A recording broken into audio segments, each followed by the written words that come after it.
I came the first time, a few weeks ago, probably a few months ago, and I can assure you that already they've worked miracles, because when I came in, it was an absolute, there was pigeons, doves, goodness knows what.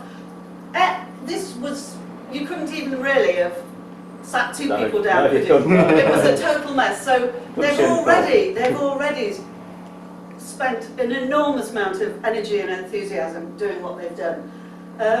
But the reason I'm here, they talk about the past, present and future. Well, the present is what's happening now. The future is in the hands of these guys. And I think I'm the face of the past. And as Don's already been called one of the artists, which he's not by a long way. So my grandfather, Frederick Parker, bought this factory in 1933. He was already well established in the area because he was general manager of T.G. Green's.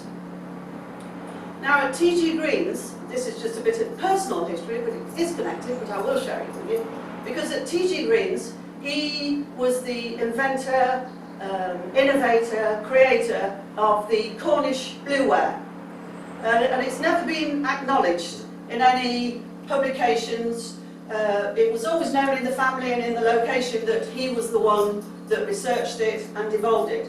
But this morning, when I went on Wikipedia, which is, although is the Wi-Fi encyclopedia, for the first time in the history of the Cornish blueware, it says Frederick Parker, who came as general manager in 1919 to T.G. Green's, introduced the Cornish blue range.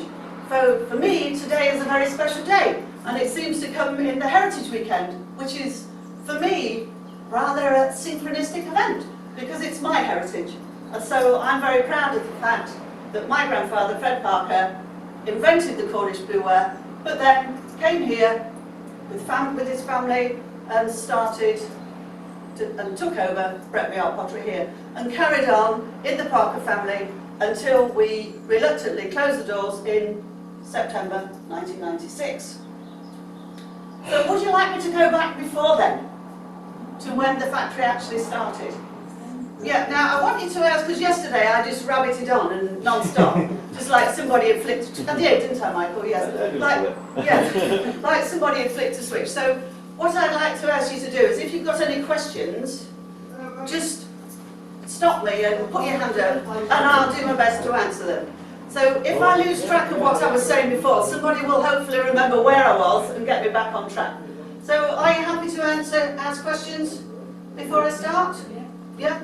What are your sort of particular interests? Are you collectors or? I used to work at T.G. Green. Oh, did you? Oh, fabulous. We had this flats on teapots. Oh, did you? Yeah, and I'm also interested in architecture as well. Oh, wow. Yeah. I used to be near the Stretcher Road Museum, so that's Oh. sort of interesting. Yeah, that's interesting. Pottery as well. Yeah. I've done HND as well. Oh, lovely. Well, that's good. Well, I think the architecture of this room, of this particular set of buildings here, although it's been stripped, if you look at the old photographs, you can see that here was a magnificent mahogany fireplace with the old pieces of Bretby Art Pottery on. And these, luckily we've still got this, which I think Michael has told me is papier-mâché, I think. Yeah. And there used to be another one there. But the doors, which have sadly gone, we've got the photographs though. They were pokerwork doors. So they had the design sort of written on and then burnt in with pyrometry or something. Yeah, that's it. And at the bottom of the doors, they went into this beautiful Art Nouveau sort of scrolling at the bottom.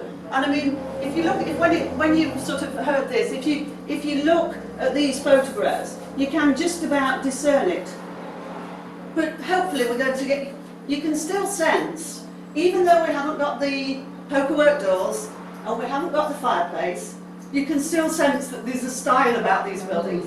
There's a certain sort of majesty about them. Even though they're stripped bare, there's still a feeling, I think. We're lucky enough that the thieves couldn't remove these walls, which are fabulous. These are in the Art Nouveau style as well. And I learned yesterday, because I read it on the leaflet, this is called Lincruster, Yeah. which I never knew, so we're learning all the time. So if you're interested in architecture, then I think this is a fabulous building, really. Yeah. So if anybody else has got any particular interest, I could try and sort of, you know, if you ask, as I say, ask questions as we go along. But going back to the beginning, the factory opened in 1883, and that was Henry Tooth in partnership with William Alt, and it was called Tooth and Alt. Now Henry Tooth, who is the guy in the photograph, the picture of the bust, was a very creative artist. He was born in Buckinghamshire in the 1840s and eventually became a theatrical scene painter in London, where he was highly regarded. In the Isle of Wight, they opened a new theatre, and he went to the Isle of Wight to help them with the painting or whatever. Now, Christopher Dresser, at the same time, was working with somebody, Harrison, at Linthorpe Pottery, and they were looking for a pottery manager. Christopher Dresser must have known of Henry Tooth, I don't know how or why, but he went and asked Henry Tooth if he would come to be pottery manager at the Linthorpe Pottery, which was opening in 1879. Now, Henry Tooth, as far as we can tell, had never done any pottery, never made any glazes, never thrown any pots, had got absolutely no knowledge of it whatsoever. But he accepted the job. It's my belief as well that if you're creative, you can turn your hand to anything. If you're creative, if you decide to do photography, you'll be a good photographer. If you decide to be an interior designer, a painter, a potter, that creativity will find a way to express itself. So Henry Tooth, on his way up to Linthorpe, stopped off, by arrangement I would imagine, at T.G. Green's to learn the basics of ceramic production. This is a fact I only found out yesterday by a bit of research, because I always wondered how Tooth and Alt met. But Alt, William Alt at that point, was works manager at T.G. Green's. So there was obviously a connection, and in subsequent years, less than 4 years later, they joined forces. Henry Tooth had given up his job as pottery manager of Linthorpe. William Alt had given up his job as works manager of T.G. Green's, and they started together to make magnificent art pottery at the premises Tooth and Alt, which started in some buildings in Church Gresley, which apparently are some buildings that belong to T.G. Green's, which does seem a bit strange, because if I was the boss of T.G. Green's and my works manager said he was leaving to start a pottery, the last thing I would say was, well, please have some of our lovely buildings. So, you know, it seems a bit weird. I said this yesterday, and a gentleman at the end said, well, do you think that they were financed by the owner of T.G. Green's, who was apparently a very affluent man? Because art pottery was on the increase, and so maybe, there's a lot of mysteries about, so maybe that was. But that's how they started. They started in 1883 producing art pottery down the road at Church Gresley. Now, that was 1883, and in 1884, believe it or not, they won a gold medal for artistic pottery at the Crystal Palace exhibition. How? How does that happen? You know, how can you suddenly start to produce pottery that becomes worldwide, you know, acclaim? Anyway, they did. So, Henry Tooth and William Alt. There is, if you've got one of the leaflets that you've hopefully picked up, there is a picture of Henry Tooth and also of William Alt. Now, when I was working at the factory, which I started in 1976, no, 1970, unfortunately, screws the odd years. We used to have works visits, and people used to go and see around the factory. The factory was set back, all down here, the workshops, they've all now been demolished. But we used to have upwards of 100 people, 120 people at our heyday, which dwindled slightly. But I used to do the factory visits, and I used to show them the murals, which had been ripped out and stolen, the pokerwork doors, etc., etc. But as I say, they've all gone now. But I always used to say that Henry Tooth and William Alt parted company after only 4 years, and William Alt went down the road to Swaddling and started producing a very similar range, Old Faience. Because I used to say Henry Tooth was your archetypal artist, very flamboyant, and Alt was obviously the more entrepreneurial businessman accountant. Well, looking at the photograph of Alt, he looks just as, he's very artistic, he's very creative. So I think the thing that I used to say was probably hearsay and whatever, probably wasn't true. And so I'm now thinking, and anybody, if you do research, just tell me, because things evolve. I think possibly they were both master potters, supremely artistic, and they probably clashed. Well, they would clash, because both would be, I imagine, wanting to pursue their own ideals. And whatever the reason, because Alt did have a background in accountancy, so it could be that there was a clash over money. But whatever, the partnership only lasted 4 years, and then Henry Tooth remained here, and the factory then became Bretby Art Pottery. So it was Tooth and Alt for 4 years, and then from 1887 it was Tooth and Company, Bretby Art Pottery. Why did you choose Bretby? I don't know. That's another mystery. I mean, we've asked ourselves that. Whether Bretby has got a better ring than Woodville or Swaddlingcote. I mean, don't want to offend anybody. And a ring the Swaddlingcote, isn't it? Yeah. But whether... It was the big house in there with the very famous gardens. Was it? Yes. Ah. It used to be a Bretby brick manufacturing as well. Yeah, here, but they so were quite at well Stanner versed. Bretby, you see, so you can understand them calling themselves that. Because, but it could be that it was a name that people in the area sort of said Bretby with a sense of awe, or maybe it had got a certain prestige to it.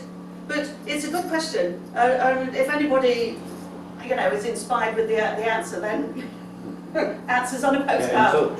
Yes, or on an email, we should say now, or whatever. Yeah. So Henry Tooth continued, and within, well, not within years, because it started with a bang and it continued. We used to have a fabulous collection of the old Bretby, and I mean, if you watch Flogget and Bargain Hunt and whatever, you do see very often pieces of Bretby art pottery materialise. It has to be said that the series that they made, the ranges, there were numerous, but the pieces that I particularly like are the large pots and pedestals. This is a damaged one, but this is a heron umbrella stand.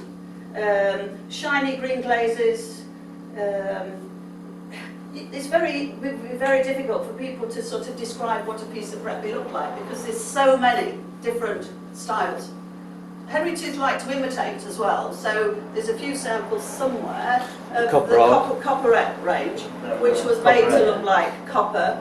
There's another piece of the carved bamboo range, which was made to look like ivory or bamboo. So it was, say, world renowned for, it was sold to Liberties. So it was.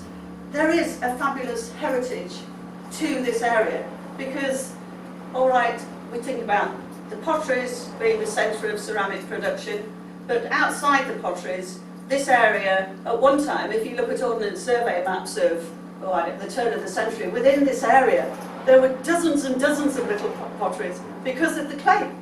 Because we've got, well, we did have coal, and we did have clay. So the mining industry is gone.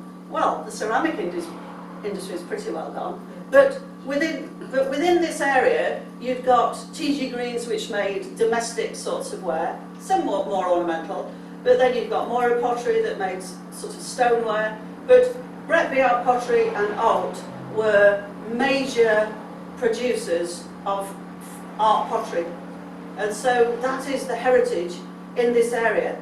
And the fact that the Heritage Trust have bought this series of buildings here to return them to their former glory, and hopefully, with the backing of the local community, we'll be able to turn it into a centre of excellence for creators of the younger generation, be they potters or artists or writers or whatever.